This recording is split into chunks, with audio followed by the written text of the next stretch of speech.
Before 30, most people are still trying to figure out who they are. He had forced the entire world to acknowledge him. Kings feared him, and entire empires collapsed in his path. He didn't just win battles, he took risks no one else would dare. In a short time, he had already built a legend that would last forever. This is how Alexander the Great conquered the known world before 30 years old. Alexander was born in 356 BC in a place called Macedonia. It was not the most respected part of Greece at the time. Many Greeks saw it as rough and uncivilized, but that would soon change. His father, King Philip II, was already transforming it into a powerful kingdom. He built a strong army and used smart politics to gain control over nearby regions. Alexander grew up watching all of this. He didn't just see power, he learned how to use it. His mother, Olympias, also shaped him deeply. She filled his mind with stories of gods and heroes. She even told him that he might be the son of Zeus. Whether he believed it or not, it gave him something powerful, confidence that he was meant for greatness. When Alexander was around 13, he was sent to study under Aristotle, one of the smartest men in the ancient world. Under him, Alexander learned about science, medicine, philosophy, and politics. He read about heroes like Achilles and began to admire their courage and ambition. These lessons stayed with him. But Alexander was not just a thinker, he was also bold. By the age of 16, Alexander was already proving himself. His father left him in charge of Macedonia while he went to fight elsewhere. Instead of sitting back, Alexander took action. He led an attack against a nearby tribe and won. He even founded a city and named it after himself. It was clear that he was not just a prince, he was a leader. 2 years later, he fought alongside his father in a major battle. This was the Battle of Chaeronea. Alexander led the cavalry and played a key role in defeating a powerful alliance of Greek city-states. He even helped destroy an elite unit known as the Sacred Band of Thebes. After this, many soldiers began to respect him deeply. But things at home were not stable. Philip later married another woman, and tensions grew within the family. Arguments broke out. At one point, Alexander and his mother even left the kingdom for safety. Although they later returned, the situation remained tense. Then everything changed. Philip was assassinated. Suddenly, at just 20 years old, Alexander became king. But becoming king was not simple. There were rivals who also wanted the throne. So Alexander moved quickly. He secured the support of the army and removed anyone who could challenge him. It was harsh, but it worked. Now he had power, but he also had a problem. Many Greek city-states did not trust him. Some even thought this young king would be easy to defeat. They were wrong. When a city called Thebes rebelled, Alexander responded fast.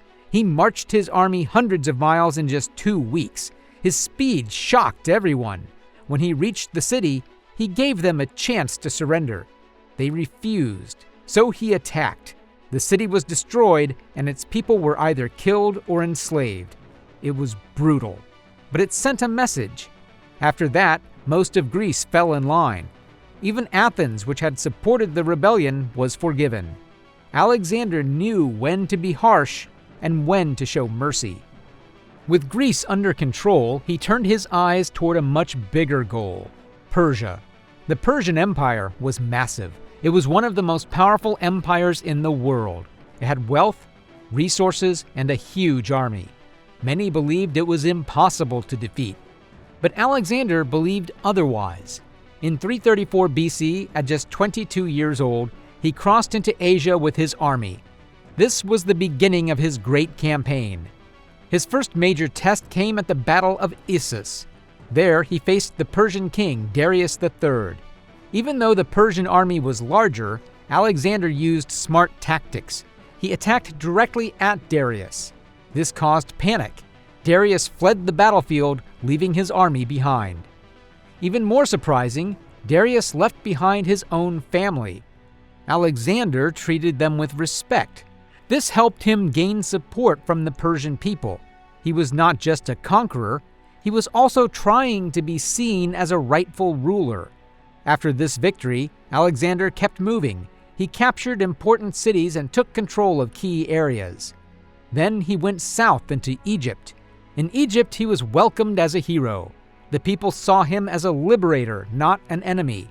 He was even declared a god there. He founded a new city called Alexandria, which would later become one of the greatest centers of learning in the ancient world. But the biggest battle was still ahead. In 331 BC, Alexander and Darius met again, this time at Gaugamela. It was one of the most important battles in history. Darius had a massive army. Everything seemed in his favor. But Alexander was calm. He studied the field, planned his moves, and waited for the right moment. Then he struck with a direct attack toward Darius once again. Just like before, Darius panicked and ran, and once again, his army fell apart. This victory changed everything. After Gaugamela, Alexander took control of the Persian Empire. Cities fell one after another. Wealth poured in. He was now the ruler of one of the largest empires the world had ever seen. But he didn't stop. One of his biggest challenges came from a man named Bessus, who tried to claim the Persian throne. Alexander hunted him down, and he was eventually captured and killed. Now there was no doubt. Alexander was the king of Persia. But ruling such a huge empire was not easy. The people spoke different languages. They had different cultures. Alexander understood this, so he made a bold choice. Instead of forcing everyone to become Greek, he blended cultures. He adapted Persian customs. He allowed local leaders to keep power if they remained loyal. This helped him keep control, but it also upset many of his own soldiers. They felt he was becoming too much like the people they had defeated. Tension grew. In one tragic moment, Alexander killed one of his close friends during an argument. It showed how pressure and power were starting to affect him. Still, he kept moving forward. In 326 BC, he reached India. There, he faced King Porus. This battle was different. Porus had war elephants that terrified soldiers and horses. At first, the elephants caused chaos, but Alexander adapted. His army found ways to attack them and break their lines.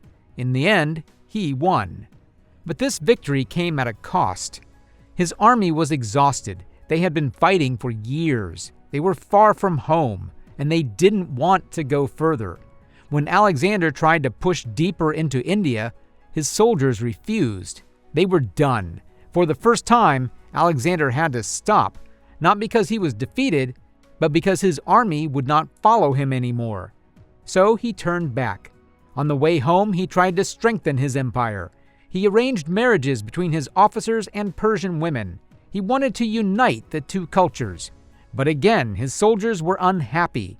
To calm things down, he held a great feast. He gave back titles and rewards. He tried to rebuild trust.